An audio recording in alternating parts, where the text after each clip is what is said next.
Brad, have you given any further thought to possibly resting players the rest of the season, or are you set against that? We've talked about it, so yeah, we've given further thought to it. It's just about, again, we kind of look at the whole picture for each guy, minutes per game, but also total minutes played, how many games they've missed due to injury, sickness, etc.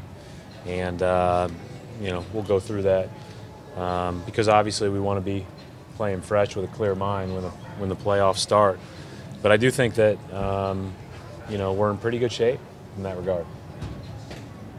Does that start tonight? Everybody good to go tonight? Avery's sick again. Avery has had a recurrence of his stomach bug, and so he's had a tough week.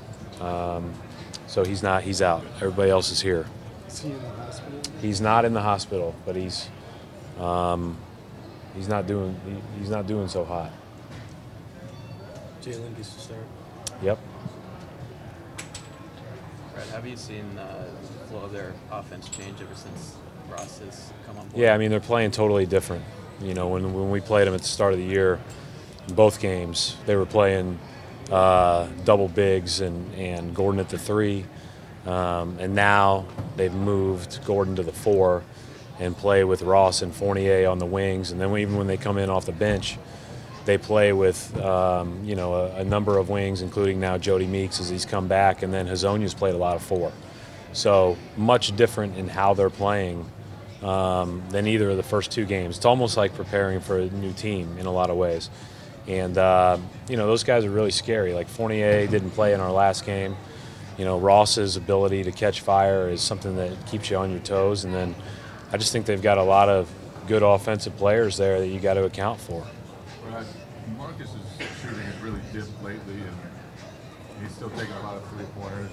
Now it's 3 years. I know you stress optimism and stuff, but almost 3 years now where he hasn't been a good shooter. Is there ever a point where you talk to him about changing his shot selection at all?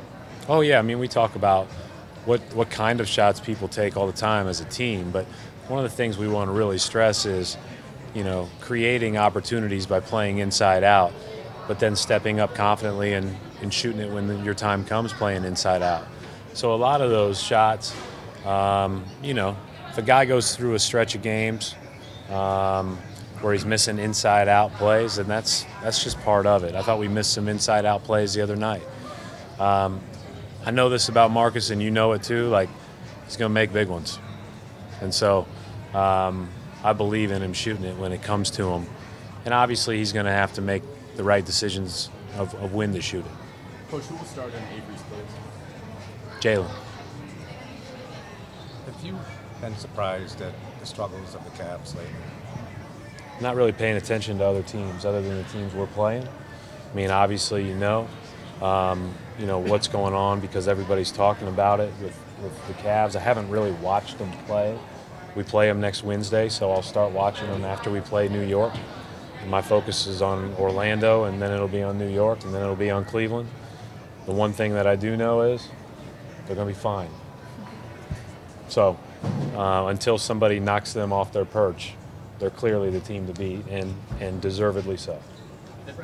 Mark, you said you exchanged text messages with you this week. Did you initiate that, or what? I guess he said kind of hints on what to expect this weekend, that sort of thing. I just sent him a congratulatory note, and then we text back and forth a little bit about just kind of how the week goes. It's a different level of intensity from an attention standpoint than even he would ever be used to, or I would have been used to, or anybody else, Frank Martin or Roy Williams or whatever. And it's I just talked about my perspective, and then what our team did to kind of get away from it, because it's a really long week. By the time Saturday's games tip off, you're like, can we please just play the game? But it's a great week for him. He's there's no better person than Mark Few. He's a great guy, and I'm really happy for him. I know you had said some of the bench rotations would be matchup based late in the year. And you've used a few different ones each game these past few. Are you looking to still find combinations to set up for the playoffs, or do you plan on going matchup based?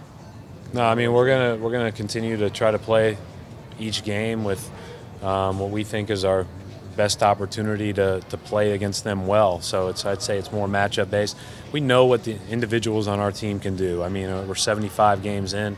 We would like to have played more so far with our full lineup.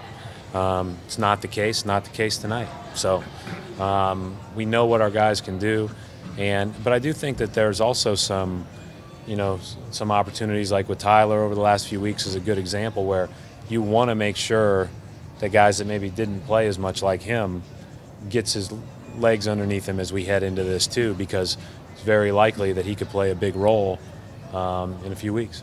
Brett, would you just leave Avery here when you go to New York? I don't know for sure. I think though, the thought right now would be that that's likely. But we'll see how Avery feels tonight and tomorrow morning, and go from that. He just needs to get to feeling better, and part of that is getting your appetite back and just feeling fresh again. What do you think is the biggest factor why offensive efficiency is up across the board this year? Not just one. Well, I think, and I don't know I haven't looked at the numbers of three-point attempts per field goal attempt, but it seems like every time we play a team, somebody is breaking their own individual three-point record, and the team is smashing the three-point record, right? So there's a lot of emphasis being placed on layups and threes, and those are very efficient shots.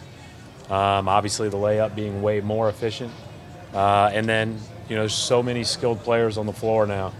I mean, it's hard. You have to guard so much more space than even 4 years ago, and I think that that's something that, if you have to guard four guys at 25 feet, it makes it really tough to get stops, and you're closing out the whole time, which opens up opportunities to score. I think it's a hard league to defend in.